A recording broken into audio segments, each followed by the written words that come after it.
Mauro César Pereira, tira a tua onda, porque hoje você tem que tirar onda sim. Quando todos diziam que estava fechado, você teve a coragem de dizer aqui que não tinha nada fechado e se confirmou, Mauro. Tudo que é veículo de comunicação botando o rabinho entre as pernas ontem, dizendo que o Ancelotti não fecharia com a seleção brasileira. Deixando claro, hein? Por mais que ele assine ainda, o Mauro tinha razão. Porque ele disse, não está confirmado como estão dizendo. E realmente, que não estava confirmado, está mais do que claro, Mauro César Pereira. Boa tarde, Thiago. Não só eu também, né? Os colegas lá do UOL também, Igor Siqueira e Rodrigo Matos também publicaram na terça-feira, ontem, né? Que ainda faltavam detalhes aí para que fosse fechado o negócio. Havia muitas pendências, né? Até eu citei no meu blog lá as 3 pendências. A mulher dele, a mulher do Ancelotti, que não deseja se mudar, tiveram um problema na Inglaterra lá em 2021, quando ele estava no Everton, a casa foi assaltada, ela ficou traumatizada, então ela não quer ficar fazendo muitas mudanças, e a CBF gostaria que o técnico se mudasse para o Rio de Janeiro, onde está a sua sede. A questão do noticiário negativo da entidade, né, que deixou o italiano um tanto quanto ressabiado, com o pé atrás. Até eu coloquei lá uma informação, né, que uma pessoa que acompanhava aí essa negociação, digamos assim, chegou a dizer, ele vai esperar a poeira baixar e tal, mas enfim. E é o mais importante, né, o Real Madrid, né? O Real Madrid, obviamente, é óbvio, mas foi ignorado. Na realidade, acho que o que acontece hoje na imprensa esportiva, né, não só no esporte, mas o esporte está muito acentuado, é que quando existe uma possibilidade, muita gente já antecipa, entre aspas, a notícia antes de acontecer. Sabe? Imagina o seguinte, se fosse um jogo de futebol, o cara um jogador que faz muitos gols sai na cara do gol. E aí ele vai lá e tem 90% de fazer um gol, 80% o cara fala, é gol. É isso. Só que não estava tão na cara do gol, né? Havia obstáculos. E teve um jornalista na Argentina que usou uma hashtag que na tradução do espanhol para o português significa negócio fechado. Como assim negócio fechado, amigo? Como? Sabe? Tem um outro aí, internacional aí, que todo mundo segue. Eu já ouvi jornalista dizendo que é o maior jornalista do mundo no momento. Como é que um cara que só fala de mercado é o maior jornalista do mundo? Então a profissão se resume a falar de negociação do jogador, pelo amor de Deus. Na verdade é muito interessante, que isso dá audiência, é lucrativo, e os caras dão notícia, mesmo que ela não seja verdadeira ou que ela ainda não esteja confirmada, né? Existe uma possibilidade, é tratado como certo. E você dá tantos chutes que acaba acertando. Acerta também. Chuta, acerta, erra. Quando erra, tudo bem. E foi o que aconteceu mais uma vez. Acho que essa que é a questão. Teve mais gente que não cravou isso. Eu acho que quem trabalha de forma minimamente responsável não faz isso. Não fica antecipando o fato para depois torcer para que ele aconteça. E exatamente foi isso. Não está fechado. Acho que a CBF encaminhou muito mal toda essa história, porque, na verdade, ela queria o Jorge Jesus. Agora, sempre quis, né? Desde a saída do Dorival. E o Jorge Jesus é um técnico mais viável para se contratar, porque o contrato dele está terminando, né, no Al Hilal. O time ontem caiu de novo em mais uma competição, então a situação não é boa da equipe, a tendência de mudança é natural. E ele deseja a seleção brasileira, ele vê os jogos do Brasil, ele trabalhou aqui no Flamengo, então ele tem um conhecimento mais profundo do futebol praticado no país, do futebol brasileiro, da torcida, da imprensa brasileira, né, vivenciou isso tudo, e deseja essa oportunidade. O Ancelotti já é o contrário, é um processo de sedução, né, de convencimento do italiano para que ele pudesse assumir a seleção. Só que ele tem um contrato em vigor com o Real Madrid, o contrato ele vai até o ano que vem. Mas aí quando o Real perde para o Arsenal e é eliminado da Liga dos Campeões, aí acende a luzinha. Opa, temos uma possibilidade, a luzinha na CBF, né, de contratar o Ancelotti. E aí deixa de lado o plano inicial, que era o português, Jorge Jesus, e parte atrás do Carlo Ancelotti. E aí quando o Ancelotti perde para o Barcelona, né, com o seu Real Madrid, a Copa do Rei, e está a 4 pontos do Barça na Liga, né, espanhola, ou seja, pode perder todos os títulos, já perdeu 2 dos 3 possíveis, né? Lógico, aí opa, a chance é maior ainda, o Real Madrid não vai querer ficar com ele. Só que tem outras questões, né? Como essas que eu citei, acho que a CBF conduziu mal, deveria ter tentado o contato de forma bem sigilosa com o italiano, se houvesse uma possibilidade de avançar, se percebesse o grau de dificuldade muito grande, por não ter tempo, né? Daqui a 34 dias o Brasil joga contra o Equador fora de casa e daqui a 39 dias joga contra o Paraguai em São Paulo. São os próximos compromissos pelas eliminatórias da Copa do Mundo. O Brasil ainda tem que se classificar, ainda não garantiu a classificação, que é, em tese, simples, mas não garantiu. Então a situação deveríamos ter... tudo bem, quer procurar o Carlo Ancelotti? Faz isso em sigilo, não pode vazar, com cuidado. Sentiu que tem chance? Investe. Não tem chance? Nem vai. Né? Parte para um outro nome mais factível, que seria, por exemplo, o nome do Jorge Jesus. E ontem até eu publiquei também, eu recebi informação de que a CBF fica tendo ideias, né? Então, uma das ideias é o Abel Ferreira. Abel Ferreira de que maneira? Ele faria as 2 partidas de junho à frente da seleção brasileira, iria para o Palmeiras logo depois, né? Viajaria ali no dia seguinte, mesmo dia, né? Dia 9 joga, dia 9, dia 10, o Palmeiras está viajando já para os Estados Unidos. Aí viaja para os Estados Unidos, comanda o Palmeiras no Mundial de Clube, depois voltaria e ficaria com a seleção brasileira. Também é difícil, porque o contrato do português vai até o final do ano com o clube. E o Palmeiras já manifestou interesse em renovar o contrato até o final do mandato da presidente, que termina em 27, ou seja, mais 2 temporadas. Então você teria que convencer o técnico, fazer um acordo com ele de salário, duração de contrato, proposta de trabalho, tudo isso, convencer o Palmeiras a liberar ou pagar uma multa, né? E aí entrar em rota de colisão com o Palmeiras, e a presidente do Palmeiras e o presidente da CBF me parece ter um bom entendimento, não tem ali um entendimento ruim. Ou seja, teria que ser negociado, e o tempo é curto. Nesse caso, como qualquer outro de um técnico empregado, tem que negociar com muita habilidade e rapidez.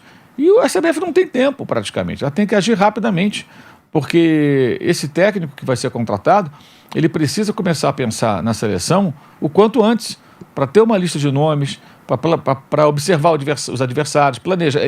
Ele, seja o técnico do Real Madrid, do Al Hilal, do Palmeiras ou de qualquer outro clube, esse profissional, ele está voltado para o clube que ele trabalha. De repente, ele tem que pensar em seleção do Equador, como joga, seleção do Paraguai, como atua, seleção brasileira, quem eu convoco, quais os jogadores de cada posição que estão em boa fase, ou que são confiáveis, experientes, que eu posso contar nesse primeiro momento. Terei poucos dias de trabalho, pouco treinamento. Esse profissional já tem que começar a pensar nisso. Não pode ser na semana do jogo. Não pode ser ali, faz um catado e põe em campo. É simples assim. Então, acho que a CBF conduziu mal. Parte da imprensa, como acontece, infelizmente, com uma certa frequência, já vende uma ideia de que está tudo concluído, porque isso gera muita audiência. Então, acho que é uma derrota da CBF e dos chamados pais do furo, né? Que é a turma que não se preocupa em dar a informação correta, se preocupa em dar o chamado furo jornalístico. Como se fosse também essas coisas tão importantes assim, né? Como se esse tipo de notícia, contratação de um técnico, tem a sua relevância, para a gente que trabalha com futebol é relevante, mas é como se fosse, sabe, sei lá, vai cair o presidente do país, uma guerra estourou, sabe, ou sei lá o que aconteceu. Tem notícias muito mais importantes do que isso, né? Isso é tratado como se fosse assim a Terceira Guerra Mundial, pelo amor de Deus. Então é isso, a CBF está perdida, Thiago, porque ela desperdiçou tempo e corre contra o relógio e o calendário. Ô Mauro, eu nem digo que é importância, né? É muito o clique, né? É aquilo, é o clique, é o like, é quantos seguidores o veículo vai ganhar nas redes sociais. E aí eu digo com uma forma como eu penso às vezes, porque eu não gosto de ser hipócrita, não. Eu falo, caramba, eu tenho essa informação, caraca, eu preciso soltar porque vai repercutir muito. E realmente, foi uma coisa que aconteceu comigo, aquela do Abel Ferreira, né? Todo mundo na época me espinafrou. Depois eu até provei que eu estava certo, ele tinha assinado um pré-contrato e o clube acionou o Abel Ferreira. Mas eu acho que se pensa muito, às vezes, não na importância da notícia, né? Mas é nisso, é o like, é quantos seguidores você pode ganhar com isso. Isso aumentou muito a quantidade de erros, e eu entendo a sua crítica, por isso. Porque o cara quer ganhar um engajamento, aquilo vai gerar um engajamento, ele vai ser compartilhado, ele vai ser mais assistido, e foi, né, um veículo que deu essa informação. Até por isso eu falei que tinha que te dar o crédito total, porque você teve a coragem ontem de negar, falar, acertado não tem nada. Só que aí uma outra coisa que eu te pergunto, você trouxe agora o nome do Abel Ferreira, e eu nem sabia dessa possibilidade. Você acha que quem tem mais chance de ser o plano B? Porque eu também já vi eu até tinha te perguntado isso ontem, que eu sei que o Jorge Jesus é vaidoso. E foi o próprio Rodrigo Matos, que você já citou, disse que o Jorge Jesus não estava gostando dessa história dele ser plano B, que ele estava meio puto de ser o plano B, que aí a CBF vai ter que fazer mais coisas agora para acertar com o Jorge Jesus. Foi até do Rodrigo Matos, eu vou até ler aqui para trazer certinho. Segundo a reportagem do Rodrigo Matos, Jorge Jesus se incomodou em ser a segunda opção e quer afagos da CBF para aceitar a seleção brasileira agora. O treinador sempre colocou o cargo como um sonho pessoal, mas ficou extremamente incomodado por ter sido tratado como um plano B. Jorge Jesus quer chegar fortalecido à seleção e não como um nome possível. Para isso, a CBF terá que mostrar claramente que ele é o nome escolhido pelo Brasil para a Copa de 2026. Em cima disso, Mauro, você concorda com o Rodrigo Matos? Você acha que realmente... Eu acho que ele é vaidoso, mas que não daria problema em acertar. Mas você acha que quem tem mais chance hoje, pela sua apuração, Abel Ferreira, que você citou agora, ou Jorge Jesus?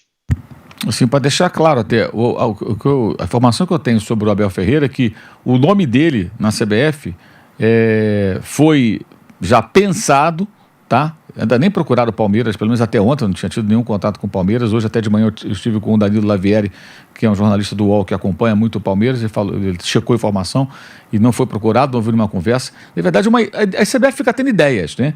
Ao invés de ter uma ideia e ir atrás daquela, é o Jorge Jesus, vai no Jorge Jesus. É o Abel, vai o Abel. É o Ancelotti, se não tem outro, bota o Edinaldo para treinar. Mas define, não. Aí surge o nome do Abel com esse plano mirabolante, que é contratar o técnico para 2 jogos, já deixar alinhavado para que depois do Mundial ele ficasse definitivo. Uma operação complexa. Eu acho muito difícil viabilizar isso nesse curto período. Bem difícil, não é impossível. Tá? Mas aí demonstra essa falta de convicção. E o que o Rodrigo Matos traz parece mais do que natural, a irritação do Jorge Jesus, que ele tem muita autoestima, né? E ele é vaidosíssimo. Claro que ele não gosta de ser plano B. Evidente, mesmo o Ancelotti sendo um técnico de um patamar acima do dele, de uma carreira de maior destaque, um técnico da primeira prateleira dos treinadores no planeta. Mas é evidente que não. Até porque ele estava muito cotado. E o Jorge Jesus, ele sai da primeira posição da fila para a segunda. Não é porque o Ancelotti foi bem, fez alguma coisa, não, é porque ele começou a perder. Os dois estão perdendo, o Jorge Jesus perdendo lá e o Ancelotti também. Aí por ser uma grife de maior nome e tal, porque eles são outro detalhe, eles são técnicos de estilos diferentes. Então você vê como a CBF não sabe exatamente o que ela quer. Além disso, existem outras questões, como, por exemplo, o Neymar, né? Técnico que vai conviver com o Neymar. Houve um lobby também de jogadores da seleção do Real Madrid querendo o Ancelotti. O Neymar, pelo que eu soube, também gostaria que fosse o Ancelotti, gostava da ideia. E o Jorge Jesus, a gente não sabe, né, como vai ser. É um técnico de um outro perfil, mais rigoroso, mais exigente, menos parça. Não estou dizendo que o Ancelotti não é bom técnico, não, mas ele tem um estilo diferente. O Abel também é um técnico assim, que cobra bastante. É isso, eles não sabem o que eles querem. Então, quando surge o nome do Abel, não significa que eles vão amanhã atrás do Abel. Surgiu, a informação que eu estou, surgiu essa ideia da CBF de tentarem a contratação do técnico do Palmeiras, que é muito difícil, porque envolve uma negociação complexa num período em que não há tempo, né? Não tem tempo a CBF. Lembrando que o próximo jogo é daqui a 34 dias.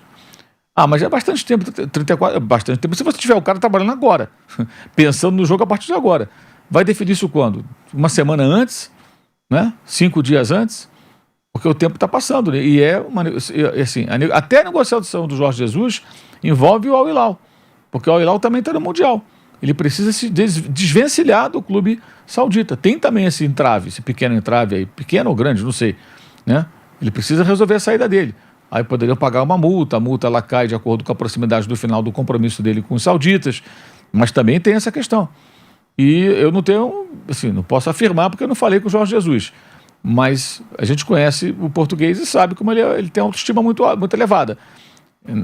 Tudo indica que ele não deve ter gostado nem um pouco desse noticiário que o colocou como plano B quando ele era o plano A.